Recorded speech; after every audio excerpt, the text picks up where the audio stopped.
puede parecer o de lo breve que es, en realidad hay todo un trabajo muy de relojería, podríamos decir, porque hay envíos y espejamientos todo el tiempo y funcionan a nivel estructural, ¿no? Y como motivos simbólicos.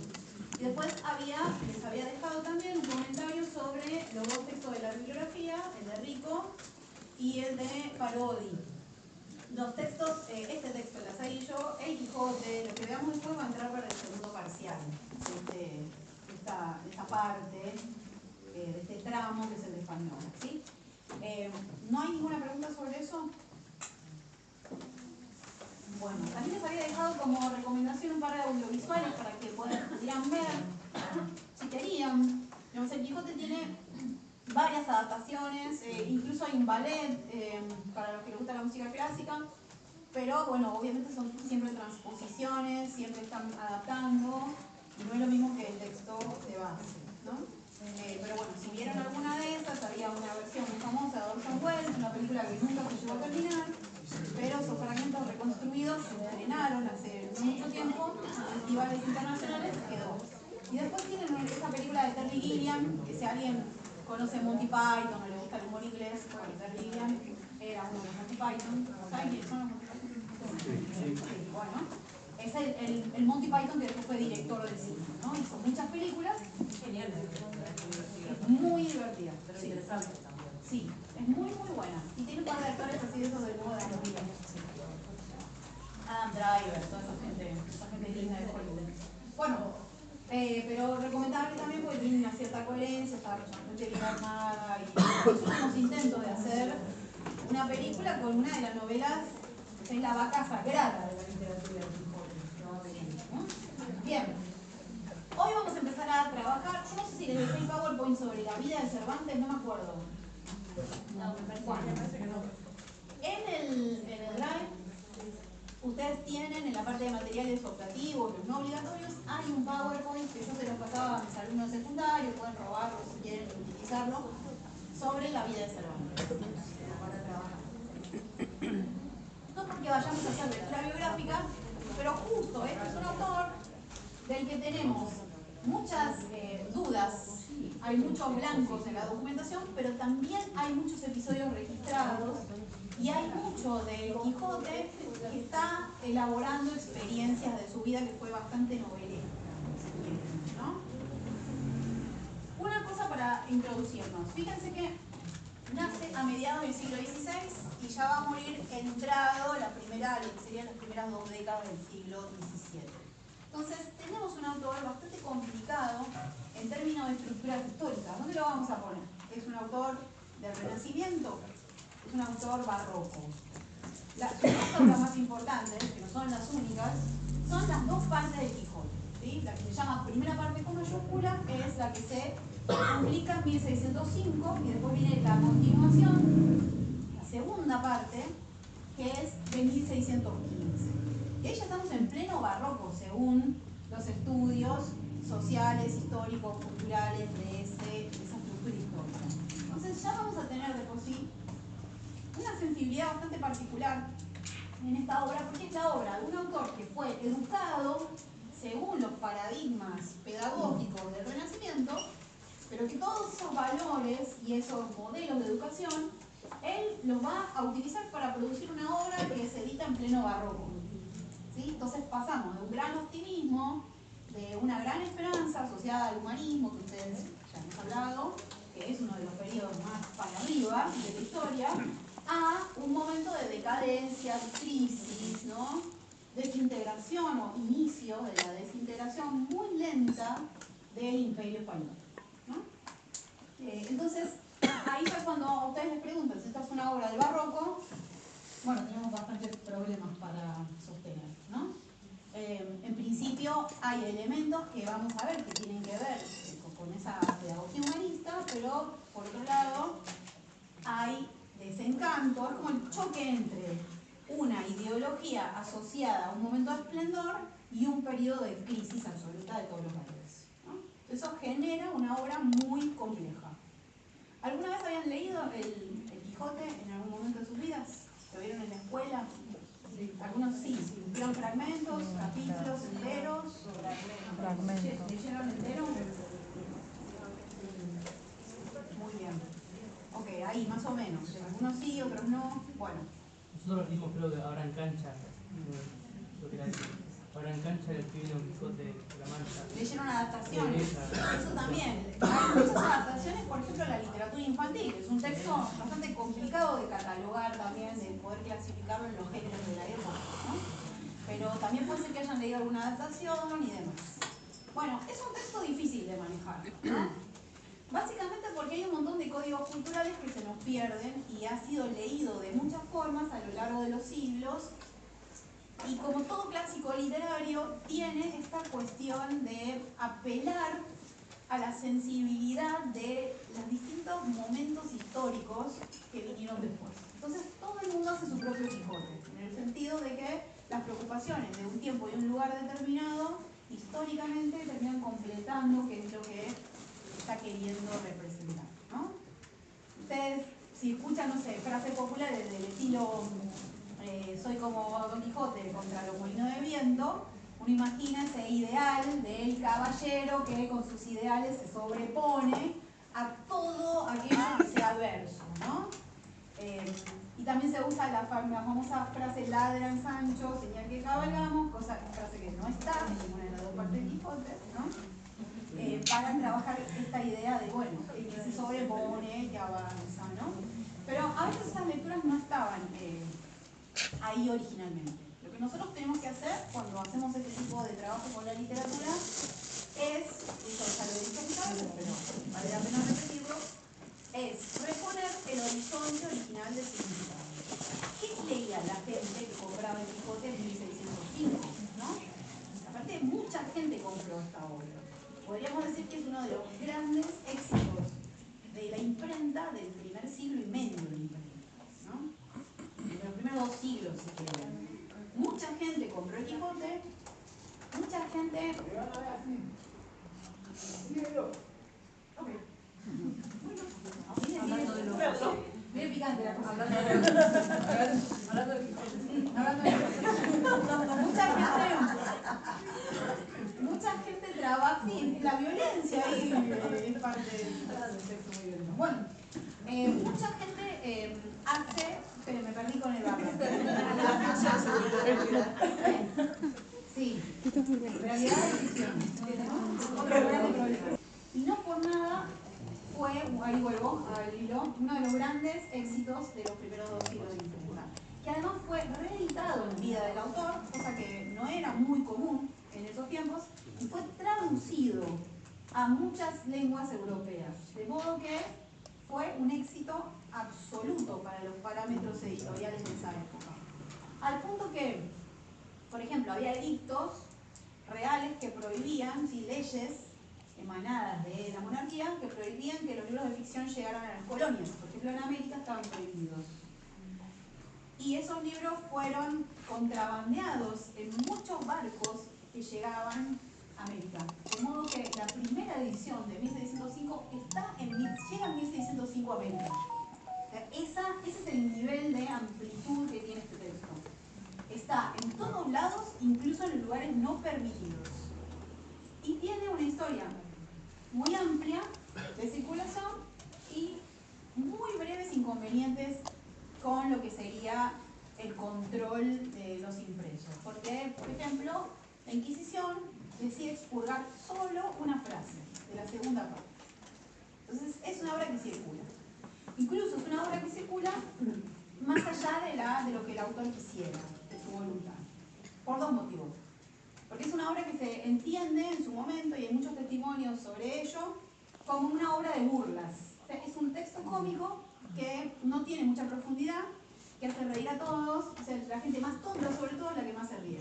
Fin del asunto, ¿no? Entonces eso genera, le da una pátina de superficialidad, que si ustedes leen la obra van a ver que no la tiene.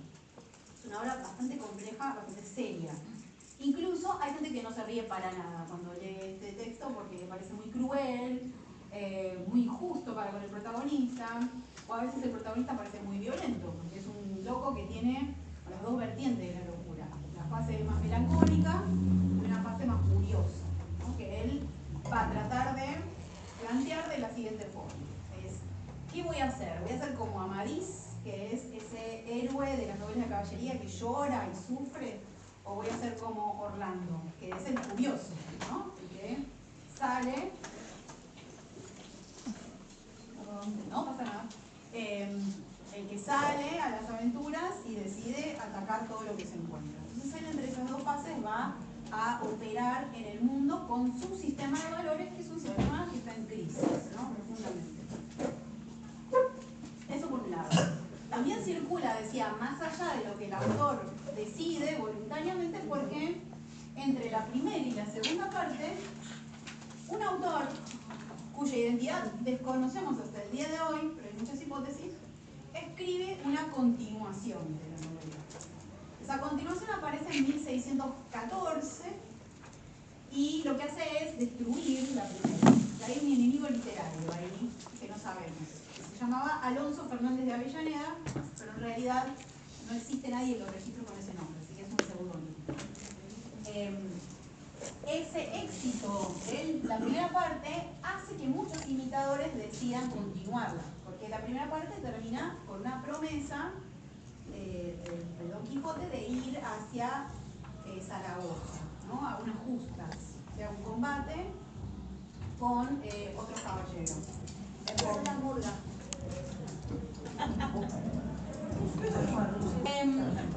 Entonces, esa edición, que es una edición que de alguna forma hiere en el orgullo al autor, porque aparte destruye los personajes, sobre todo a Sancho, a Don Quijote también, pero bueno, termina metiéndole un manicomio a Don Quijote, que es básicamente reducir toda su personalidad a, bueno, es el loco psiquiátrico.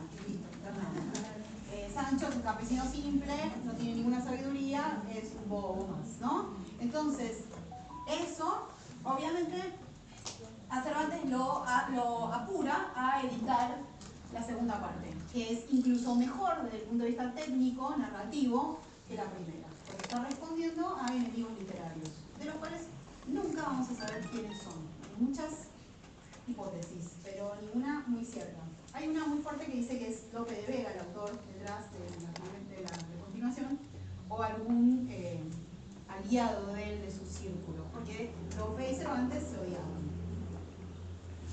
Todos se odiaban con todos, ¿no? Porque todos competían en realidad. Quevedo con Góngora, Góngora con Quevedo, Lope con Quevedo y con Góngora, Cervantes con, ¿no? Repetidamente. La última parte, ahora vamos a hablar de algunas diferencias. La última parte se la debemos en realidad a Avellaneda, que es el impostor, el autor impostor, porque Cervantes ya estaba muy enfermo y se muere muy poco tiempo después. Entonces, probablemente esa obra no hubiera salido nunca, la segunda parte, si no hubiéramos tenido en el medio de la primera y la segunda esta versión apócrifa, el Quijote apócrifo se llama muchas veces, es un texto que pueden conseguir fácilmente. Pero que no lo lee nadie, o sea, lo leen los cervantistas, solo los que se dedican a trabajar en Cervantes. Porque no es un libro, no es un texto tan bueno, digamos, ¿no? Bien. Sobre la biografía. Ustedes van a tener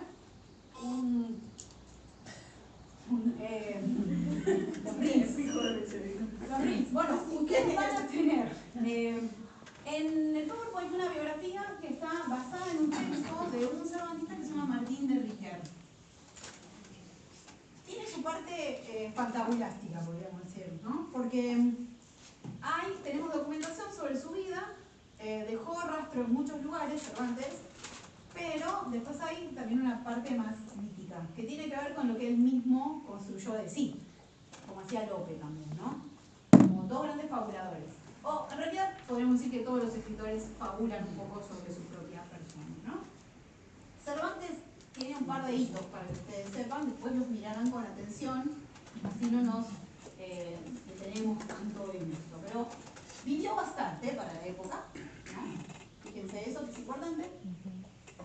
Nació en Alcalá de Henares, que es la ciudad que al día de hoy es declarada ciudad cervantina por la UNESCO, es donde está la tumba, porque hace no mucho tiempo encontraron sus restos, y obviamente eso es sitio turístico, los españoles explotan mucho la figura de Cervantes y de Quijote. Bien, y es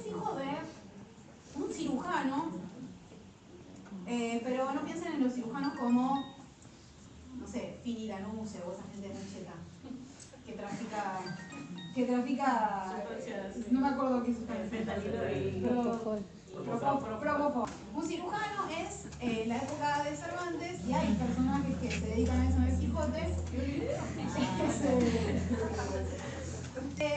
Un médico, piensa que no existe la medicina como tal, pero es alguien que atiende problemas físicos del cuerpo, pero que también pero que se dedica a hacer sangría, por ejemplo. Si alguien tiene una presión muy alta, le cortan, ¿no?, un poco en alguna parte para dejar sangrar. Luego se trabaja con sanguijuelas, porque una cierta idea de la presión arterial se tenía. Y muchas veces el cirujano era barbero también, porque los instrumentos son los mismos, ¿no? Básicamente. O sea que no es una profesión de mucho prestigio, para nada, ¿no? Podríamos decir que sí. Es un médico. Después están los físicos, que son los que trabajan para los reyes. Esos son los que huelen pis o beben pis. No hay todavía una idea muy aséptica. Es como, son los primeros tipos de la medicina. Utilizaban lo que conocían. Exacto. Curandero más difícil porque el curandero está más asociado a las mujeres brujas, cosa que la Inquisición persiguió en otras partes, más que en España, y también está muy asociado con otras culturas, ¿no? Bien, el padre ya era de una familia con muchas deudas, estuvo encarcelado varias veces, entonces Cervantes no tiene muchas posibilidades de, por ejemplo, estudiar en universidades, no va nunca a la universidad. Esa es una de las grandes preguntas que se nos generan. ¿Cómo alguien puede haber escrito 2 novelas así impresionantes, primera y segunda parte, 500 páginas, reflexiones morales, filosóficas, de muy alto vuelo, sin haber ido a la universidad? La pregunta es la misma que se hacen los que estudian Shakespeare. ¿Cómo Shakespeare deja la escuela a los 15 años, solo va a una escuela de gramática, donde solo ve trivium, ¿se acuerdan? Las primeras 3 disciplinas de los humanistas, y con eso le alcanza para hacer esos dramas increíbles que son insuperables al día de hoy, ¿no? Por eso es que también hay una teoría sobre la inexistencia de Cervantes. Cervantes no fue, igual que Shakespeare, un autor, por lo menos un solo autor, y debe haber habido alguien que escribió por él.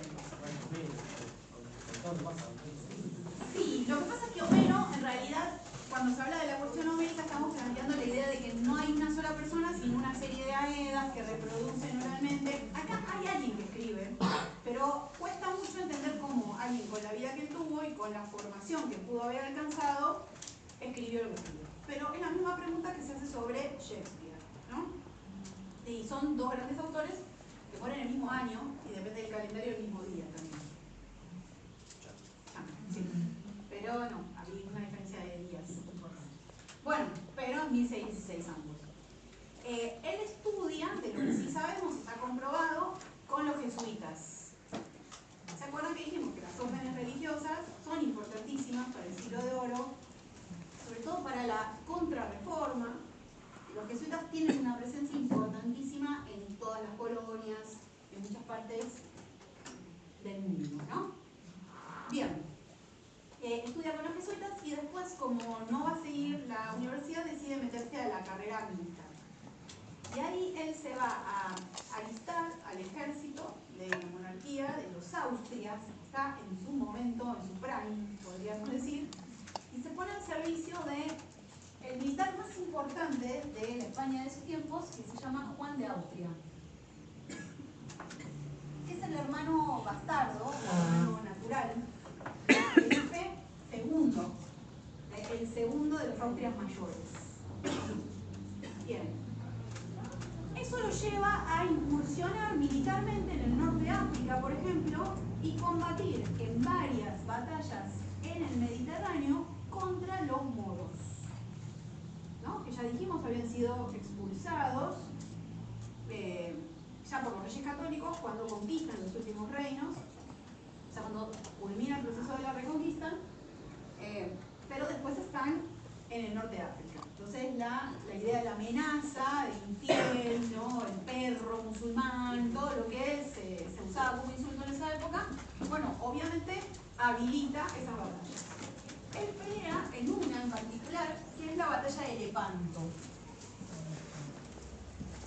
que es una batalla naval muy importante. Ustedes van a ver los mapitas ahí, porque es considerada por los españoles el inicio de las victorias sobre los musulmanes del norte de África, ¿no? Y Cervantes todo el tiempo va a recordar en sus prólogos, sobre todo, que él estuvo en esa batalla, porque es una batalla que hasta está considerada que fue auspiciada por Dios. O sea, Dios nos hizo ganar esto porque estamos defendiendo la fe verdadera, que es la fe católica.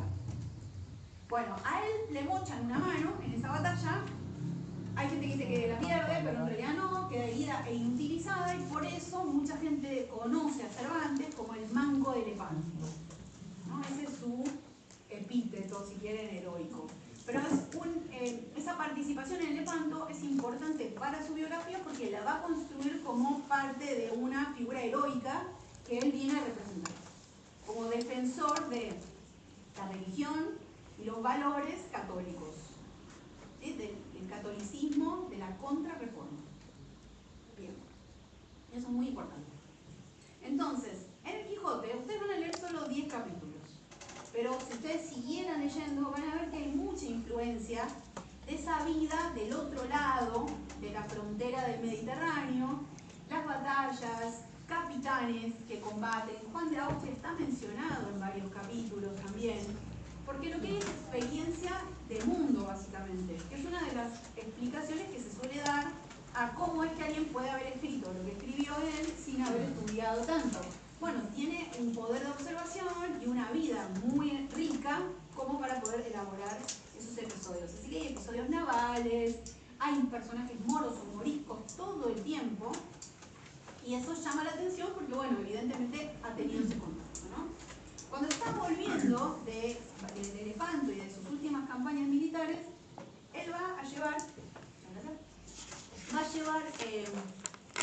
recomendaciones que le hace Juan de Austria en cartas, y vuelve con su hermano en una galera, ¿no? El tema es que ahí los moros los atacan y los vuelven prisioneros. Y cuando revisan sus pertenencias encuentran las cartas que Juan de Austria le había dejado de recomendación y dicen, bueno, estos deben ser prisioneros de mucha guita. Entonces se los llevan al norte de África y los mantienen como cautivos, pero son cautivos de esos que se pueden vender. O sea, queda esclavizado en ese imperio que estaba del otro lado, o sea, en el norte de África, que se conoce como la Berbería.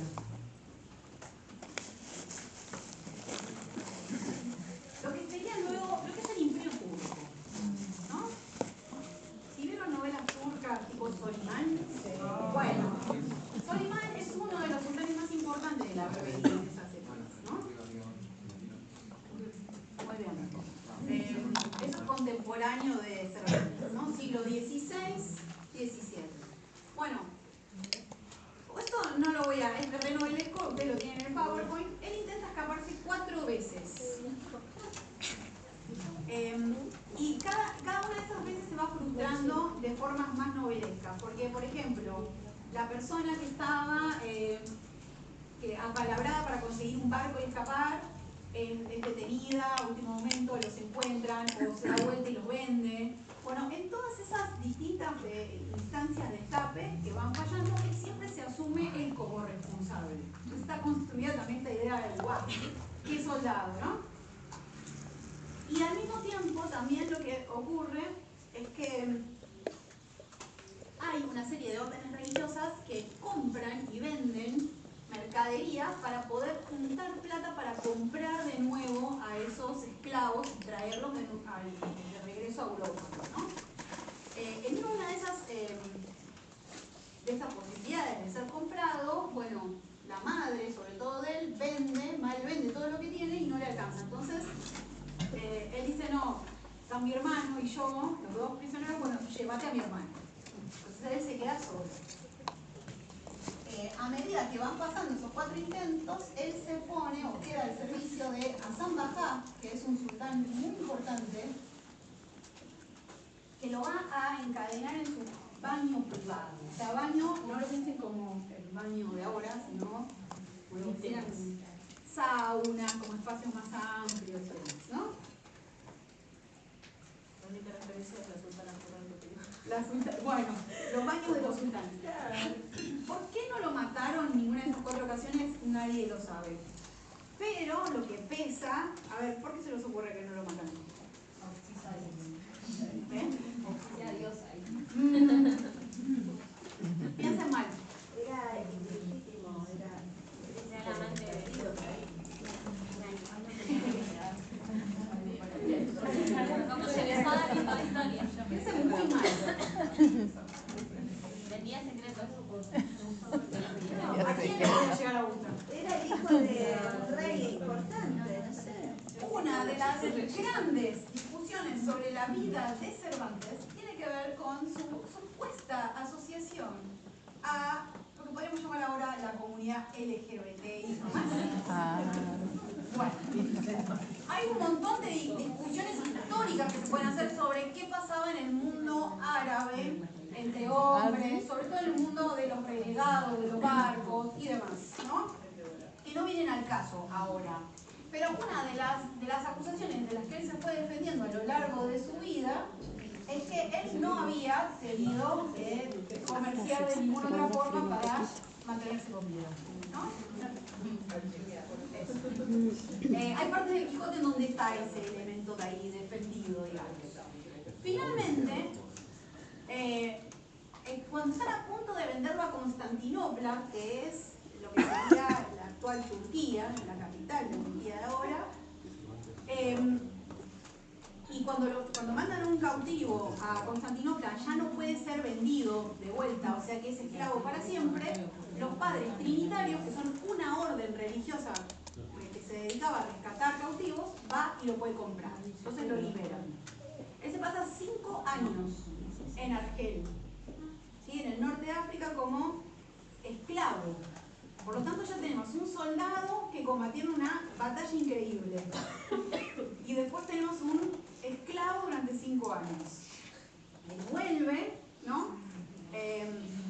Y ahí es donde aparece la otra gran teoría conspirativa de su vida, ¿no? No solo la de la comunidad LGBTI+, sino la de que él puede haber sido converso o espía de los musulmanes. Le tiro a la vida. Porque esa es otra cosa. Cuando uno volvía a Europa, después de haber convivido con gente de otros credos, tenía que juntar firmas que dijeran que nunca había renegado de su fe. Como hacían la mayoría de los renegados, o sea, los piratas de la zona del Mediterráneo, que muchos eran italianos que de repente decían, bueno, ahora yo me convierto en islam. ¿Para qué? Para comerciar, y después cuando volvían a Europa decían, bueno, ahora yo soy católico, y así, ¿no? Entonces, él junta esas firmas, pero después pesa sobre él la sospecha de que era una especie de doble agente. Porque muchos renegados o muchos cautivos, cuando volvían, hacían ese doble trabajo. El mundo árabe está todo el tiempo presente en el Quijote, y no necesariamente visto desde formas peyorativas, sino una especie de oscilación. Vamos a ver una ideología muy conservadora con respecto a las minorías raciales y religiosas, pero después va a haber momentos en donde los personajes tienen una grandísima dignidad. Y eso vale para las mujeres, vale para los moros, vale para los judíos, para todos los personajes que aparecen en este texto. Eso es lo moderno también de la mirada de Cervantes. Lo que hace que no podamos nunca, con los datos que tenemos, decidir si eso fue así. Cervantes era gay, Cervantes era musulmán, Cervantes... No, hay muchos libros sobre cada una de estas cosas que les estoy diciendo. No hay nada concluyente al respecto. Por eso les digo que es muy novelesco.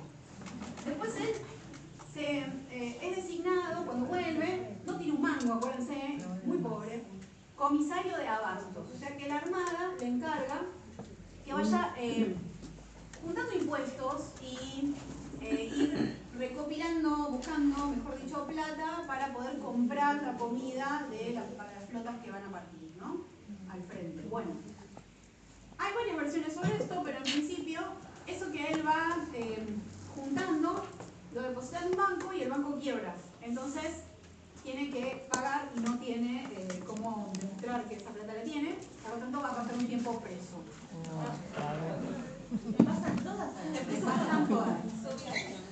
Todavía no escribió nada. Bueno. Preso entonces, ¿no? Y ahí es donde construye esta imagen bastante heroica de que el Quijote es gestado en una prisión.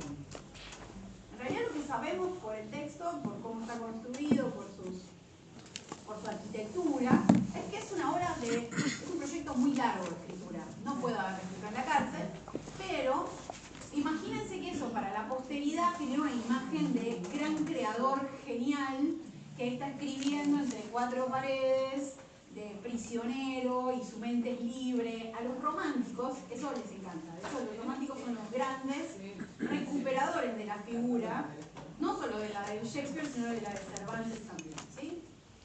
Cuando lo liberan, él ahí edita El Quijote. Ya había salido una obra anterior, pero con poco éxito y de la que él siempre va a prometer una continuación que él no cumple, que jamás aparece. Y cuando sale esa primera parte, bueno, es un éxito absoluto de ventas, como les comentaba. En el medio, lo que le va a ocurrir es que aparece este apócrifo, esta versión trucha del Quijote, y él decide editar la segunda. Antes de eso también va a publicar algo que por ahí leyeron en algún momento de su vida, que son las novelas ejemplares. Las novelas ejemplares son un tipo de narración que ahora podríamos llamar relato corto o novel si quieren. No existía la idea de novela en esa época. La novela en realidad venía de la famosa novela italiana, a lo Boccaccio, o sea, pequeños relatos que tienen un marco narrativo que los reúne. Y él ahí también, en su prólogo a las novelas ejemplares, dice: yo soy el primero en novelar en lengua española. O sea que hay una conciencia absoluta de que él está fundando géneros, ¿no? Sobre el Quijote es más complicado saber de qué se trata, o sea, de qué se trata en términos de género. Aunque ahora todos leemos siempre, es la primera novela moderna, ¿no? Eso lo habrán encontrado en muchos lugares. Ahora vamos a ver por qué. Pero en principio, novela en sí, en ese tiempo, son esos relatos. Y él también incursiona. Después escribe piezas de teatro. Y le va bastante mal. Porque en esa época, el rey del teatro es Lope de Vega. Lope quiere hacer novela y no le sale tan bien. Son un bodrio la novela de Lope. Entonces ahí empieza el famoso beef entre ellos dos, ¿no? Pero en principio está en un momento en el que es contemporáneo de una gran cantidad de autores, por ejemplo, de Góngora, de Quevedo, de Calderón de la Barca, que es el autor que vamos a leer después, y de Lope, obviamente. Entonces ellos se van, de alguna forma, discutiendo el valor de sus obras y la construcción misma de sus figuras de autores, ¿no? Publica la segunda parte, acá ya va ganando notoriedad, no deja de ser pobre nunca, es una de las grandes críticas que hacen los autores de esta época, que tienen sus mecenas, pero que los mecenas los matan de hambre, que nunca logran ningún tipo de mejoría estamental, ¿no? Y bueno, después publica esta última parte, que tiene una gran cantidad de modificaciones que ahora vamos a ver, y muere en 1616.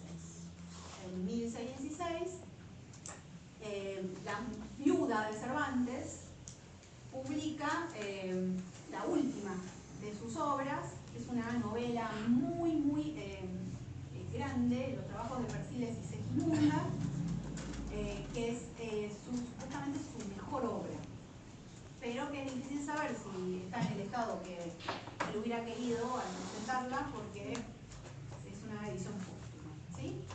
Bien. Esto que les digo es mínimo, pero hay un montón de otras cuestiones que podríamos contar. Por ejemplo,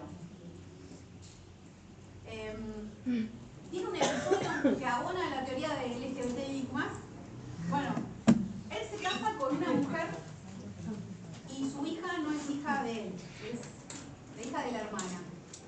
La hermana no era una mujer muy honrada para los términos de esa época, en términos de honra, como la habíamos visto como valor asociado a la virginidad de las mujeres. Las dos hermanas le decían Cervantas, porque tenían como recorrían calle, podríamos decir, ¿no? Entonces, bueno, también hay este tema de con quién se casó, por qué puso a su nombre a una hija que no era suya. Obvio que la gente que se dedica a la teoría feminista o a la teoría queer hace lecturas del Quijote y encuentra mucho de esto, ¿no? Bien, y de las otras obras de Cervantes. También él tiene bastantes problemas con la ley por las hermanas, porque en un momento en la casa, en la vereda, podríamos decir, hay un conflicto con un par de caballeros que, bueno, estaban ahí por motivos asociados a las hermanas, y hay un hombre que va y mata a un caballero. Entonces, como muere en la puerta de la casa, él tiene que también escaparse, hay una especie de exilio, porque si no, por una cuestión legal, puede ser batido a duelo y demás, ¿no? Eso por un lado.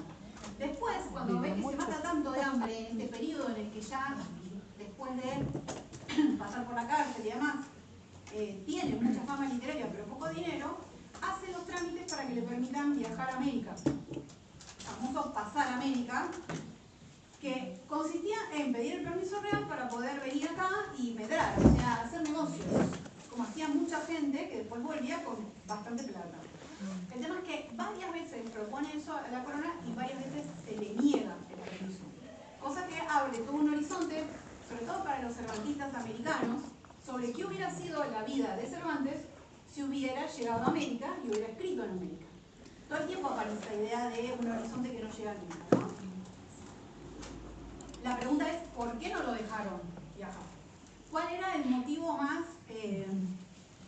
poderoso para que le negaran? Porque esos permisos los tenemos, están conservados, y probablemente haya sido converso judío, judeo converso. Porque a aquellos que se consideraba que no eran puros de sangre, o sea, cristianos viejos, se les prohibía llegar a América, venir a América. Entonces también está la teoría de Cervantes judío, criptojudío, o sea, es el que encubre la religión en un momento de persecución muy importante al judaísmo. Es un personaje en sí, él, ¿no? Hay una construcción ahí muy compleja, hay muchas biografías, pero todas van recorriendo en general estos mismos tópicos, ¿sí? Y eso hace que entendamos que esta obra es una obra de muy larga data, es una obra de vejez también. Porque piensen que él nace en 1547 y la primera parte recién se publica en 1605. O sea que ahí hay una novela que es un proyecto narrativo muy importante en la vida de un sujeto, ¿no? Que abarca casi toda su vida. Y que si ustedes después, van a leer solo 10 capítulos, ¿no? Pero si leen después todo en algún momento de su vida, bueno, cada una de esas experiencias se fueron de alguna forma cristalizando en ese relato mayor que es la historia de Don Quijote, ¿sí? ¿Son y 32? No lo puedo ver. Bueno, a ver, ¿alguna pregunta? No. Bueno, ustedes lo que tienen que leer es de la primera parte. Ahora vamos a hablar de la estructura del recreo. Solamente los primeros 10 capítulos. ¿Es justo? No. Es muy poco lo libre. Pero nosotros no podríamos leer nunca el Quijote entero porque no llegan, no hay forma. Tendríamos que dedicarle la materia entera solo al Quijote. Como se hace en la facultad en determinadas fechas, por ejemplo, cuando se cumplen aniversarios de los centenarios. Por ejemplo, en 2005, 2015, en ese periodo de 10 años, bueno, se fueron haciendo programas especiales en donde uno iba a cursar literatura española del siglo de oro y eran 4 meses de leer el Quijote. Sí, 4 meses de Quijote, ¿no? Entonces, ustedes van a leer solo los primeros 10 capítulos que incluyen lo que es el origen del personaje y sus primeras aventuras, ¿no? O sea que de acá lo que sería la primera parte. Si ustedes se compraron el libro y lo ojearon, vieron, la primera parte tiene 4 partes, ¿sabes? Que están divididas en función de, por ejemplo, la primera salida, lo que se llama la salida del Quijote. Él sale y vuelve a la aldea. Bueno, entre la primera salida y la segunda hay un corte que dice segunda parte. Bueno, esa división en 4 partes, él mismo la descarta cuando hace la continuación. Entonces, cuando ustedes vean en la bibliografía que se dice primera parte y segunda parte, está hablando de el primer Quijote y de su continuación en 1615. ¿Sí? Esa división interna que aparece en el Quijote de 1605 después caduca en la segunda parte. Alguien interpreta, varios cervantistas, que es una reacción a este Quijote que estaba en el medio, que es el Quijote trucho, digamos, el apócrifo, ¿sí? Que también va a continuar con esa nomenclatura de partes, entonces se decide desarmarla para que nos unan la obra, ¿no? Bien. Dentro de cada una de estas partes, lo que van a encontrar son esquemas muy complejos desde el punto de vista narrativo. Pensemos lo siguiente. La narrativa no tiene preceptiva. ¿Qué quiero decir? No hay modelos en la antigüedad que sirvan de guía para los autores de lo que ahora llamamos novela. O sea, esto es un invento de él, ¿no? ¿Tiene tradiciones anteriores? Sí. Pero acá hay un trabajo que, si quieren, cuando decimos novela moderna, podemos pensar que el Quijote es la primera novela moderna, pero también el Lazarillo. Ahí entre esos dos hay algo, ¿no? Construido como un formato nuevo. Si ustedes miren estos primeros 10 capítulos, tampoco les va a parecer una novela como la que leemos actualmente. Hay elementos que todavía vienen de las tradiciones medievales, ¿sí? Pero es importante que sepan que no hay ningún tipo de preceptiva, o sea, no hay normativa que diga a un autor cómo tiene que escribir este tipo de textos. Porque el autor que se toma como autoridad en el campo de qué se debe y qué no se debe escribir según los géneros, ¿quién es? Desde la antigüedad a nuestros días. ¿Quién? Un nombre. Quiero un nombre. Antigüedad a nuestros días. Para la narrativa de en ese momento no hay preceptiva, o sea, no hay ningún texto de la antigüedad que diga una novela es esto, la poesía es esto, el teatro es esto. Hay un autor que todo el mundo sigue, pero que no escribió sobre qué se hace con la narrativa. ¿Quién es?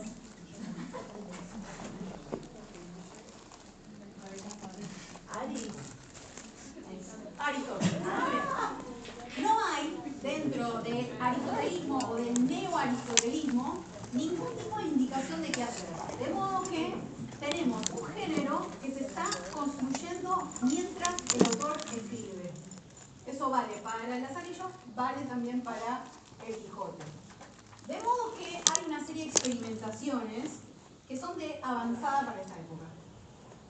Por ejemplo, el relato es simple en este sentido. Va a seguir la historia de un caballero, a imitación de las novelas de caballería, con un componente profundamente paródico. Se lo van a ir viendo en estos 10 capítulos, sobre todo. Entonces, lo que hay son aventuras de camino. Esto de el personaje sale a la aventura, se encuentra con un rival, lo vence, o derrotado, al final vence, y después va y tiene que vencer al otro, y así. Se van eslabonando, es una cadena muy simple. Es la forma de narración más sencilla que hay, ¿no? Bueno, a esos momentos en donde el personaje se enfrenta a un rival y que lo tienen a él como protagonista, le vamos a llamar aventuras. Entonces está la aventura de los molinos de viento, está la aventura de los galeotes, todas tienen nombre en general, ¿no? Está la aventura de los mercaderes toledanos, que ustedes la tienen entre esos 10 primeros capítulos. La aventura de quiere decir que el personaje está involucrado en los hechos y en general es el protagonista. Sí. Lo que sería tan amable de abrir un poquito la puerta porque está como muy... ¿También?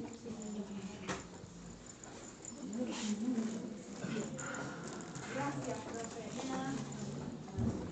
Bueno, el tema es el siguiente. Este es el esquema narrativo más simple, pero en el medio él se va encontrando con personajes que van a empezar a contar cosas que les ocurrieron o que están en desarrollo.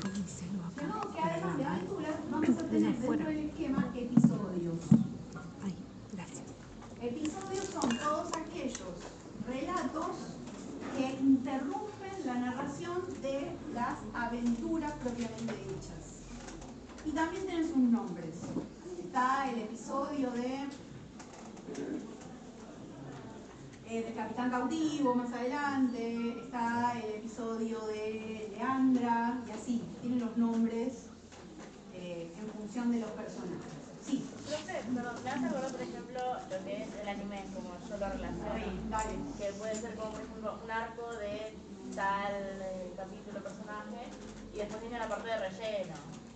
Los episodios pueden ser como un relleno, digamos, como asociar a eso. El tema es que muchas veces esos episodios son episodios en donde los personajes que aparecen tienen un peso, tienen un desarrollo y una profundidad que si nosotros los sacamos, hay algo que nos falta, porque aparte también, de algún modo, el narrador observa qué hace Don Quijote con esos personajes cuando se los encuentra y cómo interviene él en esos episodios.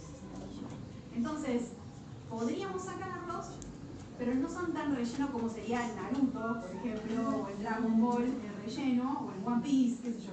Uno dice, no sufre la historia si yo le quito eso. No, en realidad hay elementos también que tienen que ver con cuestiones culturales, preocupaciones propias de la ideología del barroco, que están a veces no en él, sino en otros personajes, ¿no? Por ejemplo, personajes que son diversos étnicamente o genéricamente están más en los episodios que en las aventuras. Entonces, ustedes, por ejemplo, llegan hasta el capítulo 10, pero a partir del capítulo 11 hay un personaje femenino que se llama Marcela, que en su episodio, que ella es una pastora, Marcela Pastori, que no está enamorada de su pretendiente, se llama Grisóstomo. Entonces, como él es rechazado, se suicida. Y antes de suicidarse, deja unos papeles con sus poemas, para que los quemen junto con su cuerpo. Pero lo que hace Don Quijote es ir al funeral, y ahí se le cuenta la historia. Desobedecen a esa quema de papeles y leen el poema. Es un poema famoso, se llama La canción desesperada. El tema es que cuando están leyendo aparece Marcela y dice, yo soy mujer y no tengo por qué deberle amor a nadie, bla, bla, bla. Y ahí empieza a aparecer un discurso que mucha gente dice es el feminismo antes del feminismo. Si nosotros sacamos ese episodio, hay elementos que pierden dentro de la estructura un espesor. Don Quijote enseguida va a ver cómo auxiliarla de la forma más patriarcal posible. Eso es un contraste típico, cuando por ahí se maneja algo muy serio, de repente aparece lo jocoso, cuando algo parece muy transgresor, después se vuelve muy conservador, como que hace todo el tiempo ese juego, ¿no? Pero eso aparece más en los episodios. Hay un episodio muy famoso, que es el del Capitán Cautivo, que está en el capítulo 38, si ustedes no lo tienen que leer, que está basado en la experiencia de Cervantes como cautivo. Ahí hay un capitán que es tomado prisionero y que también vive en la berbería entre los turcos y que tiene que tratar de rescatar a una mujer que es musulmana pero se quiere convertir a la fe católica. Todo eso con una mención además él dice hay un tal de Cervantes con el que combatí, de repente él aparece entre los libros. Bueno, esas cosas ocurren en los episodios, ¿no? De modo que hay que tener como siempre una doble mirada hacia el nivel de la aventura y hacia el nivel del episodio. Y para sumarle complejidad, no sé cómo venimos con el horario, 2 minutos. Para sumarle la complejidad de la primera parte, o sea, en esta, en 1605, hay un momento que los personajes de varios episodios y Don Quijote con Sancho se van a una venta, que es un espacio que han visto en estos primeros capítulos. Una venta es como un lugar de paso, como el lugar donde trabajaba la mamá de Lázaro, es como un hostel de mala muerte, ¿no? Pero o sea, nada fino, donde van a pastar los arrieros, a llevar a descansar a su ganado y demás, ¿no? Un lugar de camino. Van varios personajes, una vez que se resuelven varios episodios, en la mitad del Quijote, de la primera parte del Quijote, y está el cura y el barbero, que son dos personajes que ustedes van a ver también en estos primeros 10 capítulos, que dan mucha bronca, además, personajes que atentan todo el tiempo contra este mundo de fantasía de Don Quijote porque lo quieren traer de nuevo a la aldea, ¿no? El cura es la mente, el espíritu, el barbero es el cuerpo, ¿no? Van funcionando siempre juntos y tratando de ponerle trampas a Don Quijote. Ese cura, el cura es letrado, sabe leer, ¿no? Como muchos curas. Cuando llegan a la venta, en esa mitad del relato, casi promediando los capítulos de la primera parte, resulta que alguien deja una valija con 2 textos. Entonces esos textos contienen 2 novelas. Todos los que están participando ahí de esa cena dicen, bueno, léenos la novela. Entonces dentro, además de aventuras y episodios, hay una novela completa. Se lee durante 3 capítulos hasta que termina. Y después la comentan. Fíjense los niveles narrativos. Es una locura, ¿no? La novela se llama El curioso impertinente. Y es sobre un tipo que tiene una mujer muy linda y muy fiel y con el amigo dicen, vamos a poner la prueba. Vamos a ver si te mete los cuernos conmigo. Cosa que termina siendo, ¿no? Entonces ahí tuvo una enseñanza moral de no tentar a la mujer linda y fiel porque, bueno, la podés perder, te pueden golpear, ¿no? A eso súmenle los narradores. Los narradores. De los que vamos a tener que hablar un poco luego. Hay un primer narrador que está contando la historia como si fuera una crónica, un relato. Vos te iba a preguntar acerca de estos narradores, ya que hablamos de episodios. Yo no lo leí, pero sí lo trabajé en un primer año allá cuando estudié al texto Asno de Oro, ¿puede ser? ¿Algo así? El Asno de Oro, Sí. Lapuleyo. Sí, es un texto latín. El profesor en ese momento planteó la idea del concepto de las cajas chinas. Exactamente. ¿Vendría a ser ese concepto? El tema es que... Los narradores que van contando de diferentes partes de la historia que la construyen. Sí, Algo así. porque una caja china nos habla de algo muy ordenado. Si ustedes leyeron Frankenstein, por ejemplo, tienen un relato dentro de un relato dentro de un relato. Bueno, acá tenemos un narrador. Cuenta Don Quijote cómo le va. De repente, en el capítulo 8, cuando está espadas en alto peleando con el vizcaíno, que es el antagonista de la aventura del vizcaíno, de repente dice, y hasta acá llegó el manuscrito y no sabemos cómo termina. Entonces, en el capítulo 9 hay todo un raconto de cómo hizo un sujeto que no sabíamos que estaba detrás de la narración para encontrar el manuscrito y poder seguir contando la historia.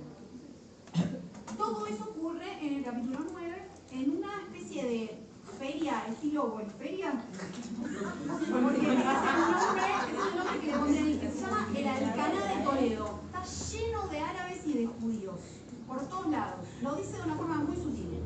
Pero de repente alguien, este señor que no sabíamos que de repente vamos a llamar el primer narrador, pero que no era el que estaba narrando, eso quiere decir que hay un primer narrador y un segundo narrador, ¿no? Dice, con esto voy a terminar, y se van a ver el requero. Dice, de repente, ahí buscando entre gente que vende papeles viejos, papeles para reciclar, me encuentro un par de dibujos y por los dibujos dice, este es Don Quijote y este es Sancho. Pero el tema es que el texto está en árabe. El árabe es una lengua prohibida para esa época. ¿Sí? De hecho, 4 años después de la primera parte de Quijote los expulsan a los moriscos, o sea, los descendientes de los moros. Entonces le pide a un pibito, le da un par de cosas de comer y le pide que le haga traducción. Se lo lleva a la casa y le traduce todo lo que falta del texto. De modo que el primer narrador, que no sabíamos que existía, es reemplazado por un texto que está en árabe, del cual él desconoce el original porque no lo leyó y no lo puede leer, no conoce la lengua. Y ahí lo que aparece en formato crónica histórica es un narrador adentro de esos papeles que van a seguir siendo la continuación, que es un historiador árabe que se llama Side Hamete Benengeli.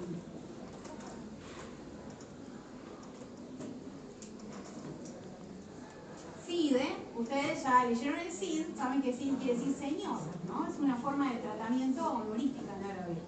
Cide, amete, berenjena. Hay todo un juego de palabras con berenjena, porque se decía que a los árabes les gustaba comer berenjena. Cosa que no es de todo errada, berenjena, garbanzos son como la base, y el sésamo son la base de la comida árabe, ¿no? El tema es el siguiente, es historiador árabe. Es de una minoría profundamente perseguida. Los árabes tienen fama de mentirosos, así que un historiador árabe sería una contradicción en sí mismo. Y a partir de ese momento, este también es un narrador, que va apareciendo. En la segunda parte aparece tantas veces que hasta discute que lo que esté contando sea real. Dice, esta aventura que voy a contar a continuación es apócrifa, todo esto es mentira. Y empieza a descartar partes muy importantes del texto. En algún momento hasta jura por Alá. Y en los encabezados, en el inicio de cada capítulo, empieza a usar la base de las suras del Corán. En el nombre de Alá, el clemente, el misericordioso, de repente eso está metido en la novela más católica y más española de la historia. Otra cosa, episodios. Si cada personaje que viene tiene una historia para vivir o para contar, obvio que hay narradores adentro que son los mismos personajes. Fíjense cómo se multiplica esto. Y con esto ya se van al recreo. ¿Quién escribe? ¿De dónde viene esa novela que leen en la venta? Bueno, está en una valija y el ventero, el dueño de la venta, dice, alguien se lo olvidó. Bueno, no sabemos quién es. Por eso un viajero que vino la dejó y se fue. Pero en la misma valija en la que está el curioso y pertinente, hay otra novela que se llama Rinconete y Cortadillo, que si ustedes siguen leyendo Cervantes, es una novela de las novelas ejemplares de Cervantes. Por lo tanto, el que se olvidó de la valija fue Cervantes. ¿No? Bien.